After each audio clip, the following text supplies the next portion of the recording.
世界盃16強賽，巴西對挪威。開波冇耐，哇，搞掂啊！不過越位在先。開波2-3分鐘啫。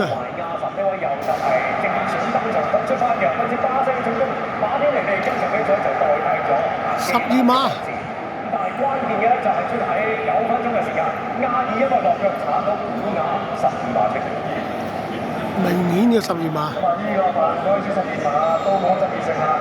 巴西由邊個射咧？基馬利斯處理，面對住得更好嘅挪威門將利蘭今場嘅英雄啊！基馬利斯呢下就冇乜嘢假動作，兼且力度唔係好夠啊！利蘭今場波繼續有好神勇嘅演出，波咧就挪威咧就守得住0-0。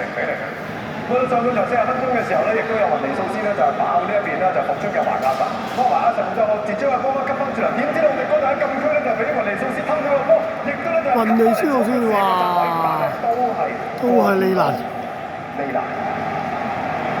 上半場雖然控球挪威多啲，但係犯門嘅次數啦、侵略性啦都係以巴西好啲嘅。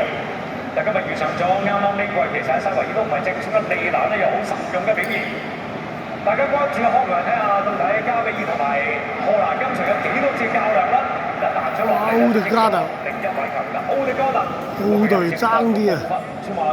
爭啲上半場令挪威領先。亞利遜呢一落地都快啊！去到補時階段，巴西仲有個攻勢嘅。麥多華天到位斬埋去啦。咁今次加波咧就係卡斯美路啊。咁啱啱嗰頭今場打正選嘅馬天尼利，上場後嘅係奇功。呢下亦都係屬於巴西上半場黃金機會冇越位嘅呢個波。啱啱由呢個直線咧實咗過嚟俾啦，就係雲尼素斯，然後再打緊前面。呢個單都唔入嘅，成場波嘅。成場波嘅轉捩點啊！12碼唔入已經係最大問題，呢個單都唔入嘅轉捩點。攞穩定力嘅埋門啦，第一下攞得太欠，第二腳就讀遠咗，結果嘥咗隻左腳。跟住就俾用咗3個嘅時段啦，就去到作出改變。咁但係落場嘅時候，挪威佢2個人更好，爭啲都搞掂佢。加翻喺左手邊組織呢啲攻勢，交俾亞爾傳波嘅波普同埋舒達，亞爾都好撩嗰兩波。個腳邊右腳彈埋嚟，荷蘭如果右腳鏟埋去，會唔會更加好咧？係啊，荷蘭就後場多啲機會啦，上半場比較直接啲。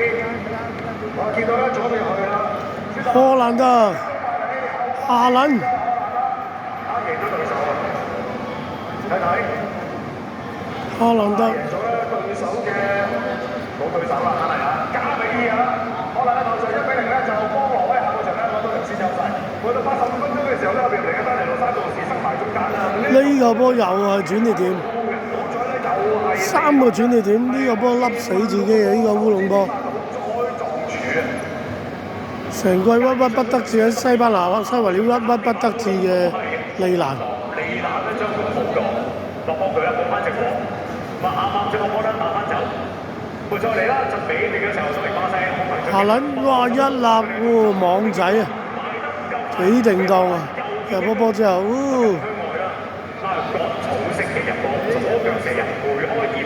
通埋坑渠大細籠啊！好啦，去到補時階段，咪呢個波咧球證好嗰邊就話手踭輸12碼，咪當時都去到補時嘅尾段㗎啦，咪讀咗就唔係好低爭。今日都加斯比路，咪巴西由利馬處理。利馬 Last Dance 嘅最後一個12碼世界盃。陣法啦，其實就同自己就一樣，咁啊最終咧就係入到巴西去到補時10分鐘嚟就入波，係佢哋史上最遲嘅入波，但係1-2輸波。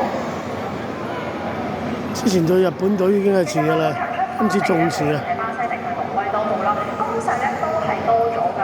咁2-1，挪威淘汰巴西。